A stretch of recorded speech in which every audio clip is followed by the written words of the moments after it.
Welcome back to Off Guard. I'm your host, Austin Rivers, along with my guy, as always, my co-host, Pausha. We are in the building doing a little emergency pod ourselves. Glad we waited.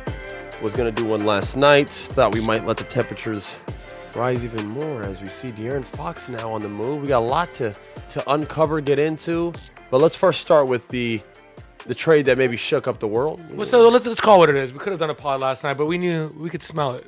Something's on the horizon. Well, as one knows, once one domino falls, usually another one falls after that. Yeah. And now we're starting to see teams be like, okay, maybe we should be aggressive. If the Mavs can trade Luka, then what are we hanging on to? Pelicans. If the Mavs, my first thought, I'm not trying to be funny. I know it's like a shocking thing.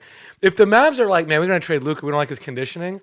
The Pelicans are probably like, what are we been doing for the last 5 years? Luka went to the finals last year and they traded him. And his first Zion's never been in the playoffs, I don't think. First team All-NBA 5 times in a row. Yeah, he's had the best start to a career since LeBron. Five out of his first 6 years, obviously his rookie year, he was a first team All-NBA player. That's one of the hardest things to do. I look back all the time at, like, you look at a 1993 first team All-NBA, you're like, who are the best 5 players in the NBA that year? Yeah. Luka did it for 5 straight years from the ages 20 to 25. Like, it's just crazy.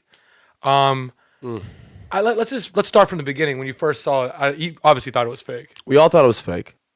We all thought, He was hacked. it was a hack or a fake rumor, or somebody tipped Shams off the wrong information.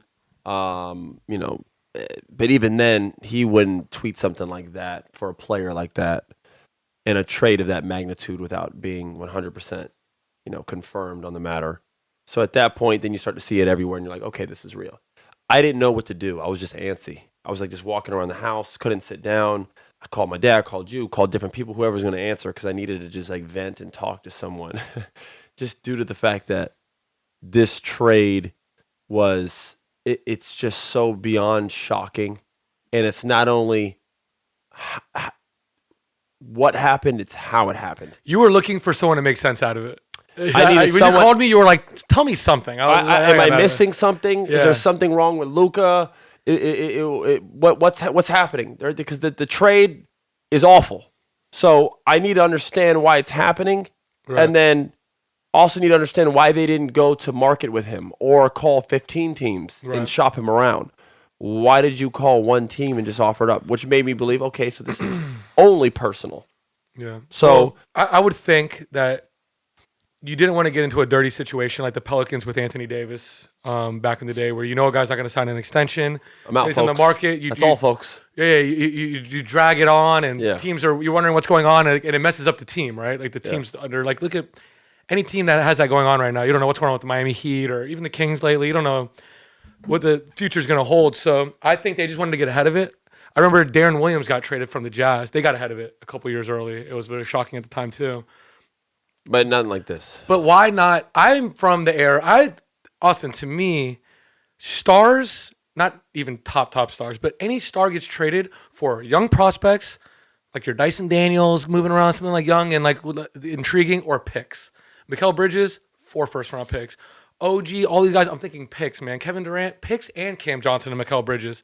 Rudy Gobert, picks. Like, that's what it's about. Or you get something young and promising for the future. Anthony Davis is. I'm not gonna say he's had a really good last 2 years. Yeah, he's still a marvelous player, right? But he's older than the guy you're trading. Much older, 7 years older. Is it fair to say in Anthony Davis's prime he was not as good as Luka? No, I mean Anthony Davis isn't the first team All-NBA 5 times, is he? Sure, but it was. Would you say Luka last year? You told me Luka was the second best player in the NBA. Has Anthony Davis been the second best player in the NBA before?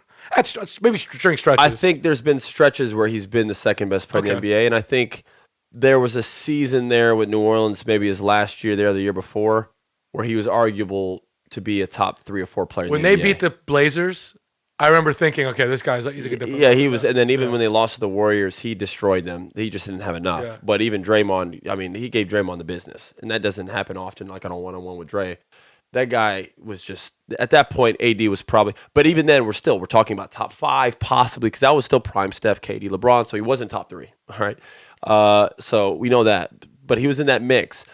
Luka is a bona fide second or third best player in the league. Yeah. And the max I'll let someone push him back to is 4. If you want to throw Giannis in there due to the fact that he's won 2 MVPs and a title, I respect that. Outside of Giannis, Nikola, and Shea, And by the way, Shea's been better this year. Historically, if we're going over the past 3 or 4 years, Luka's a better 8 basketball months ago player. they played in the playoffs. And Luka. Yeah. So now Shea looks good. His team's also much better, to be fair. But historically, Luka's been the second or third best player in the NBA. And he's been all first-team NBA 5 years in a row. And he's pretty much been an all-NBA player since the moment he stepped foot in the NBA. It doesn't make sense, all right? This has nothing to do with, this isn't like a slight against Anthony Davis. If Anthony Davis was 25 years old, then I could be like, I get it. He might not be as good as Luka, but he's damn near, and he plays better defense, and they got Kai and all these things. Understandable. At 32, I know he's 31, but he turns 32 soon. At 32, in his 13th year, more importantly, when you've played 13 years in the NBA, 99.9% of the time, your best years are behind you. I don't know a player after year 13 turned up and entered their prime. I don't really know one. Yeah. So LeBron would be the guy you think about. But he didn't enter his prime. He just was still His very prime good. was just so long. He just had a long prime. Was still very good. His prime was still, you would argue, end of Cleveland, beginning of Heat era would be like his pinnacle of like his best basketball. Yeah. So sure. Yeah, I mean, it just doesn't make sense. Yeah. It doesn't make sense that they got one pick.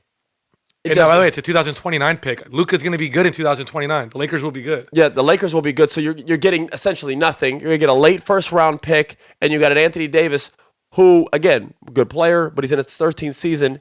And let's not forget, everyone's like clowning Luka, overweight. Bro, AD has missed a significant amount of basketball. All right? Yeah. The reason people have not been able to really like hold him to that is because he won a title for the Lakers. And when you do that, you're stamped forever. All right? The quotes that have come out since then bother me as well. They're worried about his weight. Well, he's not playing right now. He's in a fucking boot. So I'd imagine a heavyset guy like Luka is going to add some weight. He could lose it. Yeah. All right? That's why you have a billion-dollar organization with trainers that you pay hundreds of thousands of dollars to manage this. Okay? Right. Secondly, they say defense wins championships. The hell do you know? No disrespect. I'm not trying to disrespect Nico. What the hell you know about winning a championship? He's never won one. All right?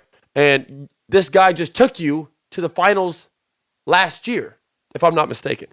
So you saying it's all about championships for me. Well, Austin, defense wins championships. When the Nuggets won in 2023, who was their best player? Nikola.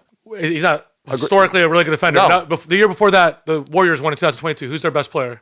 Steph Curry. Not the best defender. So, defenses win championships, but your best player doesn't necessarily need to be. That's a phenomenal point. Your best player doesn't need to necessarily be. Not when you do what Luka does. Yeah. Defense wins championships.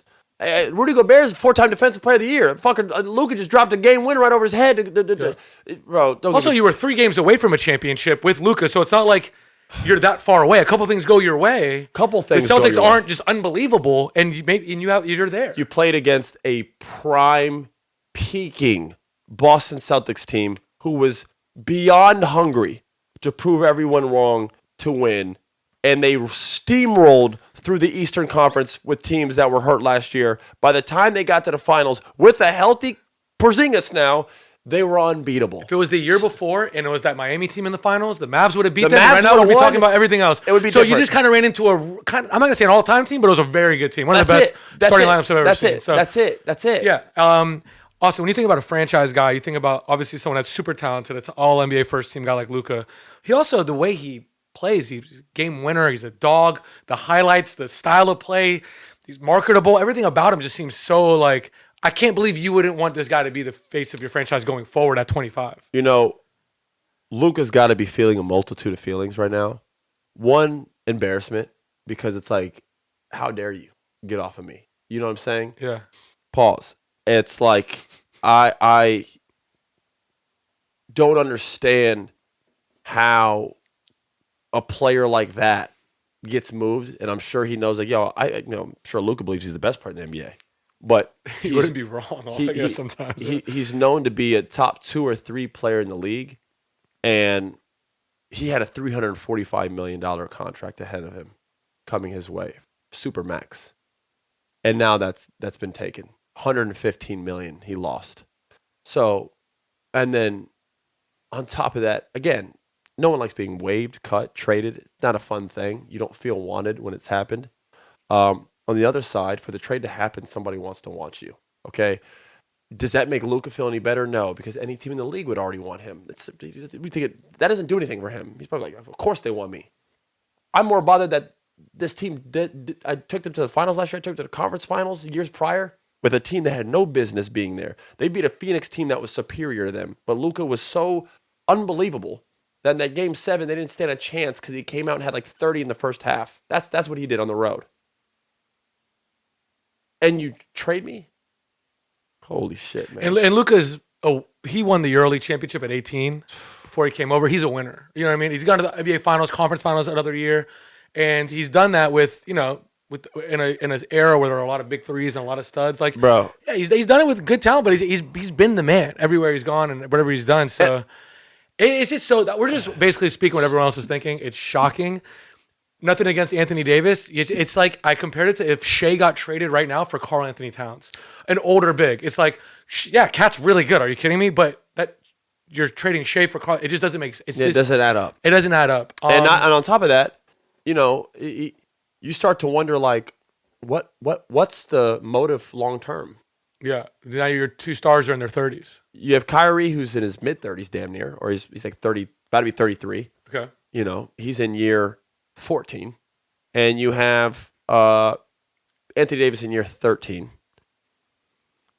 Where are we going with this? Again, Dallas can actually end up being better this year because they've gotten defense. Kyrie, they might be like intrigued, inspired. We could do this without him. You know how that shit goes. They're still a talented They team, might yeah. play an inspired brand of basketball. Listen, they don't have Luka for however much time. You add a healthy Anthony Davis, you're already better because you were playing without Luka. Now you got a healthy AD. They're going to be a better team, especially in a very weak Western Conference. But that LA team, that's another thing. You didn't even trade him to the other conference. You might have to see this fucker. You better hope to God that you don't match up with him first round of a playoff or a play-in or anything like that. Pray to God. Yeah. Because we know what that dude is capable of, especially when he has a chip or irk. Like if you like for instance, what Phoenix and Devin did to him, you morphed him into something that you didn't want him to do. And then he showed up and it was like, okay, this is even 10 times worse. All right. They traded him to Los Angeles. Now, I will say this. Of all places to be traded to, it's not a bad place to be traded to. Yeah. And the market value of him and everything that he was missing before is about to shoot up through the roof. Right. And some of the complaints people have with Luka are his defense and his body. He's now paired with a man who is the most notorious athlete ever for taking care of his body. So I'm praying to God, even some of the things that LeBron James has done to have the success he's had with his longevity in the NBA rubs off on Luka. Yeah. Not to mention, you got a determined chip on your shoulder Luka on his team now because he's going to be out for blood. Yeah. All these combined could form into the best Luka version we've ever seen. Lakers fans, you spoiled. And I say this with their future looked. I always thought, okay, once this ride's over, I don't know what the Lakers are gonna look like for a long time. The future's gonna get real weird, and you just get a 25. It's gonna be 26 this month. So to be fair, Luka, you get a. I mean, go ahead. You were saying it. No, you're getting a guy. I mean, for the next 7-8 years at least, he's gonna be a top guy in the NBA. You just go from Kareem to Magic, and you go from Magic to Kobe and Shaq, and from Kobe and Shaq, you get LeBron James, and then now LeBron James is winding down, and you go ahead and throw Luka in there. They just keep getting them. Yeah. I say spoiled because that's what they are. I don't mean that as a slight. I'm being silly. Honestly, I'm jealous that you guys. Man, it's the same guys that got Ohtani and they won the World Series the first year. They get it. No, yeah. Well, it's a market of Los Angeles. That's where the magic happens. It's just. I mean, it's also the place as a Magic fan that Shaq left us and went there. Dwight left us and went. It's just. I mean, listen.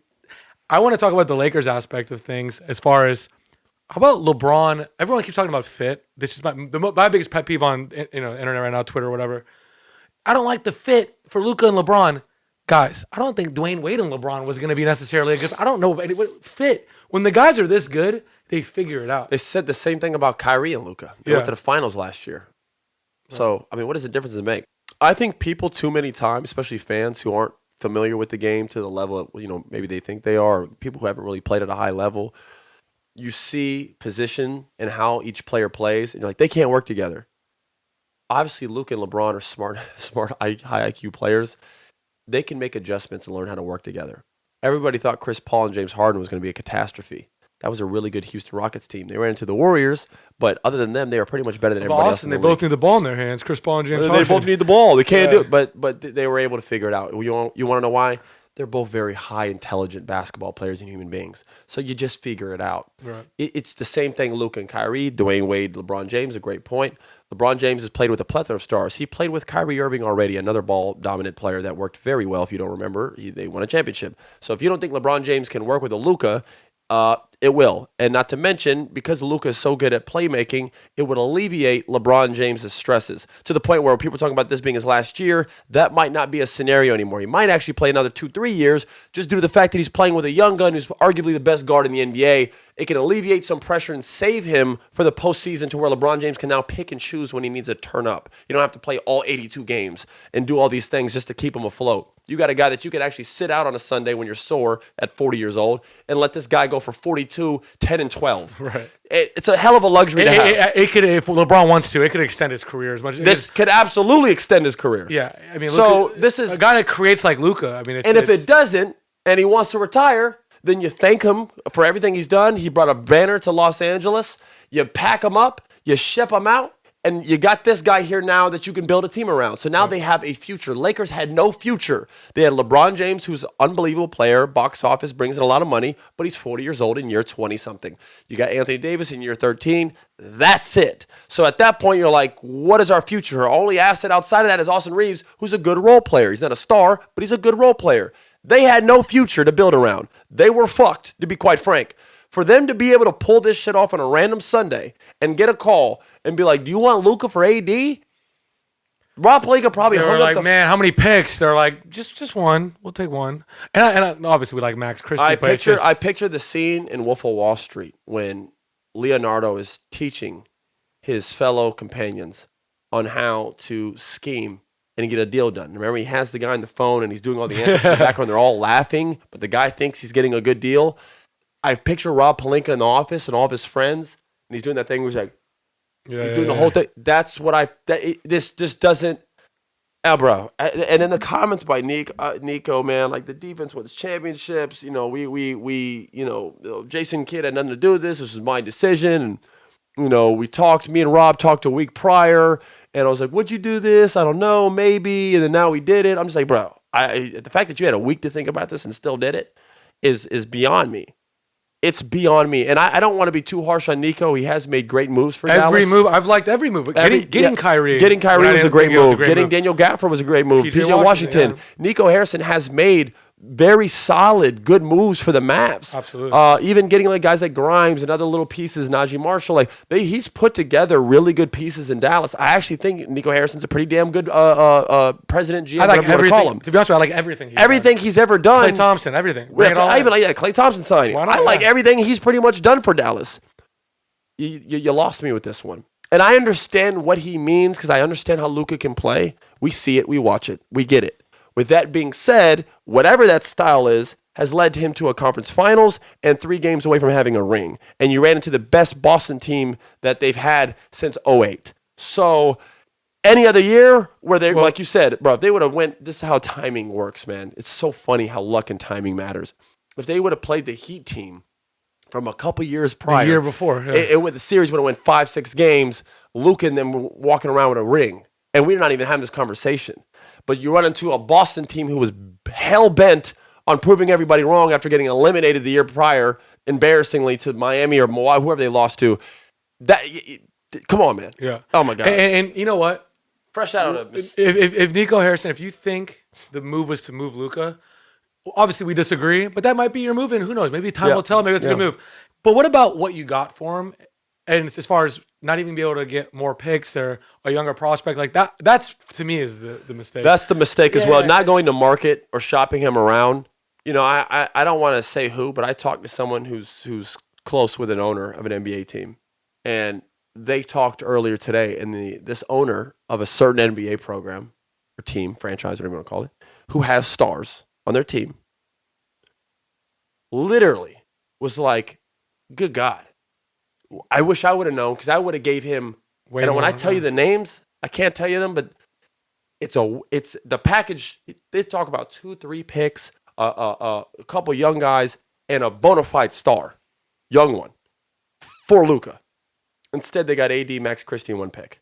It just is silly.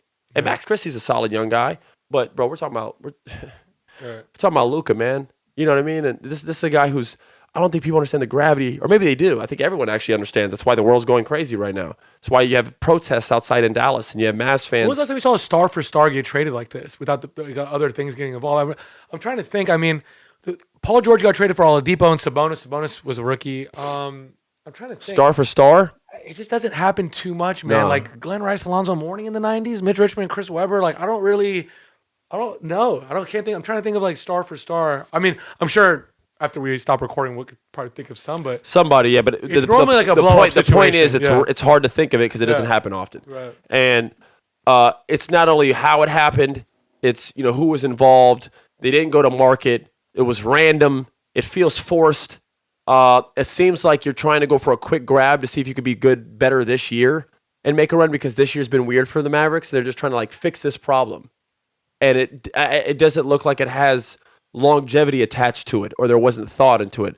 This does give them flexibility financially because they don't have to pay a $345 million contract. But what's the point of drafting good players if you don't want to give them the contracts that they deserve? Like, by the way, I don't understand the whole. I would love to. I can't wait for the Magic to give Paolo. And when they gave Franz, I'm like excited. Point proven. Yeah. And to piggyback on that, Pausha, the Mavericks for the next 40 years, 40, like we'll be 60, 70, won't come across a player as talented as this young man. That's the point. You wait a lifetime to get a guy like a LeBron, a guy like a Luka, a Shea, and I understand Shea was in a trade, but they didn't know he's going to be what he is. And when you do get something like that, you hold on to him and you build around him. And then if anything, if it doesn't work, then you keep remixing up the group that does work. Because we know the guy can win. Like you said, he won a title at how old? In Real Madrid? Oh, he's 18 or 14? 18, won over there. He's willed this team to a conference finals. He's willed this team to a finals. Dragged him there last year. And he had some help from Kyrie and some other guys, but Luka dragged them. Okay? Stop it. Yeah. Come on, man. So here's my thing. If Tatum and them would have lost last year, with all the winning him and Jaylen Brown did, we still labeling them losers? That's the problem, man. That's the point that Giannis was trying to say in that interview years ago. Like y'all get so caught up in the result that you like forget that there's so many wins in between to get there. Tatum and Brown did lose the year before, and then they won the next year. They didn't give up. Like you said, you were mad. How many times in this pod have you been mad about the Timberwolves going to the conference finals and then getting rid of Cat? Have they not learned from that? Yeah, getting rid of Cat. So you go to the finals and you get this. You're right there, man. The Timberwolves. What if you played the Cavs in the finals this year? Instead of that crazy Celtics team, like. I don't know. No, for real. And you know what my point is too? Also, it's like, you know what, bro? Did you not just watch what happened in Minnesota? They went to the conference finals last year, had a very promising team, and they got a little whatever you want to call it. I don't know if you want to call it greedy, a little bored. They wanted to mix it up, try things. They thought they could reinvent this, and they took for granted a talented player like Karl-Anthony Towns. They booked him out, shipped him out, traded him, got Julius and DiVincenzo. And they're a solid team, but they're nowhere near the team that they were last year, and we all know that. Whereas the Knicks are much improved and thriving. Going to the finals and then trading the best player who got you there, for me, is already just a no-no. Yeah, it's just like Kawhi left after he won the championship with the Raptors. But it would be, and that was Kawhi at like 29. I'm trying to imagine a 25-year-old Kawhi leading the Raptors to the finals the next year. The Raptors being like, "Yeah, we're going to trade this guy because we're having a weird year and it's his fault." Wait, what? Yeah. I think Jerry Krause being like, Phil Jackson's not going to coach the Bulls next year. Like, dude, we won 6 titles. And you know what gets lost in the weeds? How much winning you have to do to get to the finals. How much winning you have to do to get to the conference finals. I played almost 12 years in the NBA. I never went to the conference finals once. Not once. You have to win a series and a series and a series. Bro, we're talking 12 wins just to get to the finals. In the playoffs, bro. You have to do a lot of winning to get to the playoffs. Then you have to do more winning to get to the conference finals. And then you have to do even more winning to get to the finals. No, they didn't beat a loaded Celtics, hell-bent, starving, hungry, determined Celtics team. But they had to win so much to get there. You've proven that this guy can't be a loser. Right. He's far from it. Because any other young star who was the best player on their team by far has not done what Luka has done. Jason Tatum is the only other player that you can point to that, but his team is so loaded, he doesn't get that credit. Take him aside, the only other player who's just willed a team by himself would be Giannis and Nikola. Two guys that would never be traded from the team until it's past their prime. Luka's 25 and already took his team once to the conference finals and once to the finals. It's actually more than even what Nikola's done. Nikola went once to the finals. Has he been to the conference finals the other time? Yeah, against the Lakers in the bubble. Yes, that's true. So twice, same as Luka. Luka's just 3 wins behind because they didn't beat a Boston team. And no disrespect to Denver. They won a ring. It's well deserved. But you played a Miami Heat team that had no business being there. Just to be completely honest. If they would have played that Boston team that they played last year, it might have been a little bit different. All right, that Boston team was ridiculous. Been an amazing final. Yeah, that would have been actually enjoyable finals. Yeah. So what are we talking about here? Do you know Luka's career high? Who it's against? It's against the Atlanta Hawks. You know who traded him? The Atlanta Hawks on draft night. So now he's gonna come back. The last team that traded him, he had his career high against them. So he's a proven vengeful player. Yeah. We know the antics that led him to do what he's done to Phoenix. He literally Phoenix is like a little stepchild for him. The way he has treated that organization every time he plays in Phoenix, he just goes crazy there just about every time. He's proven that. And I'm not saying you don't make a trade because you're scared of what he's going to do, but like, hey man, listen, you trade him in the same conference, brother. It's not impossible, especially if you plan to make a run. So your defense wins championships. You plan to go deep. I promise you, if the Lakers figure some things out, because right now they're headhunting a rim protector and somebody. And guess what? Now I love the reports that Lakers are looking aggressively for. That's the first thing we thought about when we saw the trade. They're like, okay, well they got to go get like a Nick Claxton, a Capella. Obviously, right now they got Jackson Hayes just bobbing around. I like Jackson Hayes for a backup. I like Jackson Hayes too. They're gonna go get a Capella, Nick Claxton guy, and then. How do you feel about the Austin Reeves, Luka backcourt? I've seen Luka play with Jalen Brunson, Kyrie Irving. So he doesn't necessarily need to have like a defensive shooting guard with him. But it would be nice. But you would still prefer it. I think Reeves is proven to be an efficient. I don't want to call him a prolific scorer because I can't give him that. But he is a certified scorer and a guy who can get a bucket. And I'll call him a certified bucket just because, it's a guy who averages 14, 15 points a game in the NBA plus, and even has stretches of averaging 20-something when certain guys are out. So he's a proven scorer. He has the capability to where you can bring him off the bench. All right? This is not a guy that you paid max that you feel like you have to start. You got him on a very agreeable contract. It's a $50-something million contract. If you want to bring him off the bench, he's still young. That's fine. So you're going to have scoring off the bench. Go get your defense. You got Finney Smith. Good defender. And Luka's good friend from the Dallas days. From Dallas. Yeah. So you got him defending in there. Vanderbilt's finally back and now playing some games. Seeing him out there, and he actually looks pretty. I saw him play the other night in New York. Yeah. He doesn't score or do any of that stuff, but he's very long and he's active. You got Hachimura still there, who can play both sides of the ball pretty solid. And you have LeBron James. Bro, listen, LeBron James has to wake up with more. I mean, you probably wake up today just like with energy. And like there has to be a new hope. Yeah. And I know there had to be a pressure of him alleviated. Yo, I got a guy that can do some of the things that I do. All the things I can do. And it's Luka's idol, right? Man, this is a match made in heaven. Could you imagine Adam Silver? He's over here like, should we go to 10-minute quarters? What should we do with the All-Star game? Blah, blah, blah. Ratings are down. They're like, hey, Luka's going to the Lakers. He's like, bam.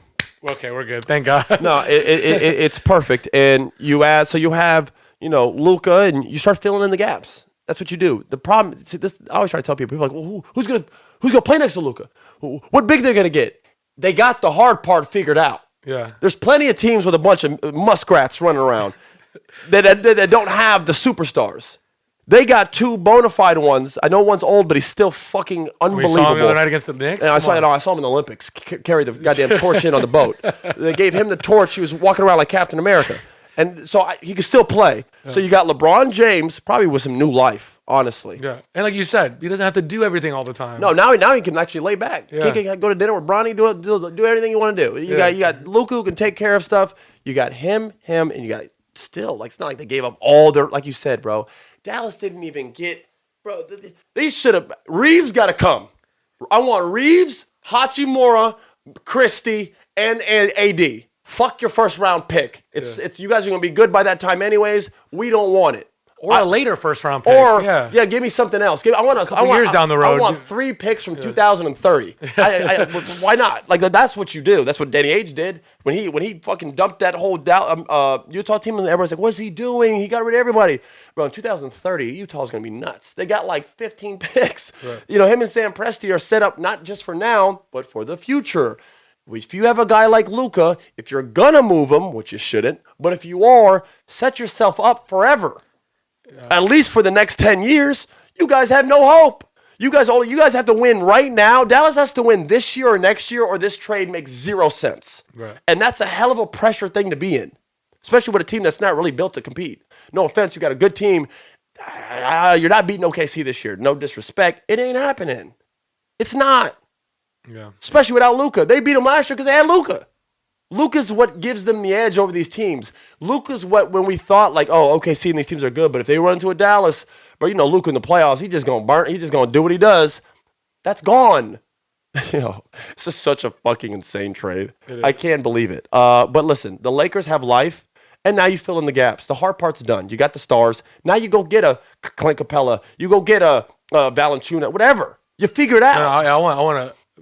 I think like a Capella, Claxton kind I of would guy. rather have a rim protector, athletic lob threat.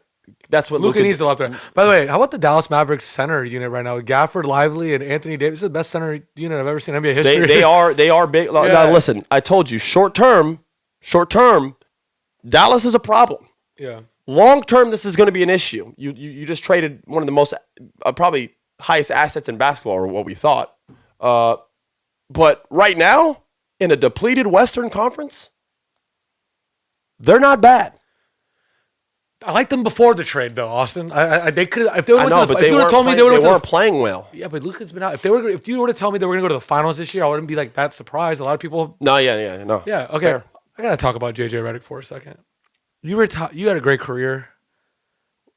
You retire. You go straight to ESPN, obviously the most watched sports network. You do great there. You have a podcast. You get all the guests, big time podcast. You decide to coach. You get the Lakers job. Yep. And now he gets Luka. Teach us the secret, man. This guy it's insane. I want to know who he prays to. Yeah. I want to know what his religion is. I want to know what he eats, he drinks. I'm just kidding. He's man. Motion is just it's just around him, right? He just figures it out. He's gonna be coaching Team USA next. He gets whatever he wants. He's on pace. Yeah, he's on pace. He's on pace for coaching Team USA for sure. Yeah, what a. I'm gonna start a podcast, but I mean, also down the road, I'm gonna do it with LeBron. Now I'm gonna coach LeBron, and I want to get Luke. It's crazy. The whole thing is nuts. Good for him. And you know what? He wanted it. He wanted the pressure. You wanted the spotlight, because that's why you take a Lakers job. Because this is what comes with being a Lakers job. They're always hunting. People miss a very valid point when it comes to basketball. It's a business above all else. I know people think of sports as sports, and there's an honor and purity to the game in sports, and it's all about wins and losses. But there's a financial side to this. It's a multi-billion-dollar business. Each team is, especially a team like the Lakers. Most owners have businesses that have made them billions, and they buy a team. It's a fun thing to do. It's the ultimate billionaire card. It's like a millionaire getting their first black card, and the billionaires owning a sports team. It's like it's like a thing you do. The Buses business is basketball. All right? This is their milk, and this is their bread and butter. This isn't the guy across the street, Steve Ballmer, who's worth $160 billion and pulls up to Clippers games and just psyched out of his mind, even if they're down 20 or not. He's just having a blast. You know what I mean? It's different. This is what they got. So they're always going to have a star there. Don't even matter if they win or lose, as long as they're making money. That's why you draft Bronny. It's a 55th pick. Who else? What other 55th pick in the history of the NBA is going to bring in millions? It's not even a question. Are we winning this year? This is prior to Luka. No. Why not make money? This is their bread and butter. So JJ knows this. When you don't take a job, the Lakers job, not thinking like, this is what comes with it. It's always going to be the pressure cooker because this is what they do. They have to win. If you don't win, it's a failure year for the Lakers. It don't matter what their roster is. They expect to compete and win, and if they don't, you're out. That's how it works. You wanted it. He's done well. He's performed great under it so far. They got a solid season so far. Yeah, fifth in the West. Fifth in the West is pretty damn good with that roster that they had. Now you add Luka. The pressure cooker is turned on. That's how it works. Yeah. So now you have to, Rob Pelinka's got to do what he did the other, I guess what he's done in the past, and start to really just assemble used goods. And there are good players. People don't know, like, some of these players go to a Lakers team. When you go to a team like this that's just been put together and you got two, like, bona fide superstars, you get new life. It's like getting new blood. You can get a Clint Capella who's kind of disappeared since leaving Houston. And you put him in a Lakers uniform, and suddenly he's running the floor a little bit faster, a little bit harder. He's jumping a little bit higher. He's got something to play for now. Yeah. Claxton, who's been in Brooklyn, just kind of just drifting away. Everyone on that roster is just kind of drifting away. You don't hear about them because they're terrible and they're restarting. You get Claxton in a Laker uniform, new life. Okay? New life. This is going to be, listen, man. It's must watch TV. Can you imagine their first game Tuesday when Luka comes back? I think he's supposed to play Tuesday next week. Is that true? Not this Tuesday, the following Tuesday. Okay. Yeah, that's what someone said. It could not be true. Yeah. But regardless of when he comes back, bro, oh my goodness, man. To see him when he walks into late, bro, it's gonna be. Like frustrated all the time LeBron gets ever since he left. Maybe Kyrie's brilliance and how he gets frustrated, gets with his teammates all the time and stuff. Like he gets to just give the ball to Luka, or even be sitting out that game and just appreciate knowing that the best basketball play is going to happen each time down the floor. Yeah, because Luka's going to make the right plays, like Jokic in that matter, right? Like, for sure. And I will say this though. LeBron's going to have to make some adjustments in terms of his defensive efforts. But I think because 40, they both have the ball in his hands all the time. But there's multiple clips of like it'll be like a swing, and Bron's supposed to rotate, and he won't. He'll just like throw up his hand. That's dead. Right. Because you're going to be under a microscope now because your team's expected to compete. Even if you have a weird team, you and Luka on the team with the new pieces or whatever they're going to get, I'm sure they're expected to go compete. So the magnifying glass is back up. And secondly, we know Luka does that same shit, if we're going to be completely honest. That's why he got moved in the first place, is his issues with defense and weight, apparently, coming from the Dallas camp. You both can't be on that time. You know what I'm saying? Yeah. And then you got Reeves out there with him. Like, defensively, bro, they're going to be, it's worrisome. Yeah, you could say Anthony Davis has been the best defensive big for sure of the last how many years? For sure, he's the defensive player of the year ever, but everyone knows. Everyone knows he's probably been the best defensive big. So when he turns it on, he's better than anybody else. That's just a fact. Defensively, as of right now, again, I know this isn't the finals Laker team that's going to make this push. As of right now, it's a little worrisome. Yeah, they got they got two good defenders. You got Vando, and you have Finney Smith. I don't know. Rui he just feels like something capable. I don't think he's a bad defender. He's not labeled as a lockdown. Yeah. They need to go get some guards who can slide the feet. Yeah. That's why I thought they dropped the ball when they didn't get Schroeder and guys like that who could just pick up full court and do energy plays. Gabe Vincent had a good game the other night. Listen, this might turn the page for him too. Like, seriously, less pressure's on him now. Hey, just hit some spot shots. We got this guy creating plays. You don't even need to do that. We got LeBron doing it. Like, bro, he hit like 4 or 5 threes the other night versus the Knicks. That's like that gives a player some confidence, man. Like, he didn't get traded. They kept him. He's finally starting to get something going. He's been a proven player in Miami before. So I'm saying, like, you get new life, man. Like, some of these guys are going to be like, all right, we might have something going here. AD was great for us. We won a title with him. Wish him best of luck. This got nothing to do with AD. It's just the fact that we got a 25-year-old certified superstar coming to our team now. This shit is exciting. Yeah. Not to mention the gravity he pulls. Everybody want to play for the Lakers now. Yeah, that's the difference. Now Claxton, Capella, all these guys who before like, man, Lakers are a shit show over there. They're not good. That's what the now it's like, this is the hottest team in the NBA. They're going to be prime time. I'm in a contract year. I don't want to go play for I'm playing for the Lakers. That's what guys are feeling right now. Yeah, and crazy. With a guy like a top 5 guy in the NBA, like you said, your dad was out of the coaching game, golfing, doing podcasts, ESPN, loving his life. But when the opportunity came to coach a top 5 guy like Giannis, Can't he pass just on it. couldn't pass it up. Can't pass That's on how big of a deal it is to have one of these guys in your organization. And they usually just don't get traded to you. Right. You either have to be but you usually just have to be very, very bad of a team and get lucky to draft him. Yeah. That's how you get a Luka. You just don't get him traded at 25. It doesn't happen. I mean, the Lakers just got a blessing in their lap. Yeah. It's just, it's insane.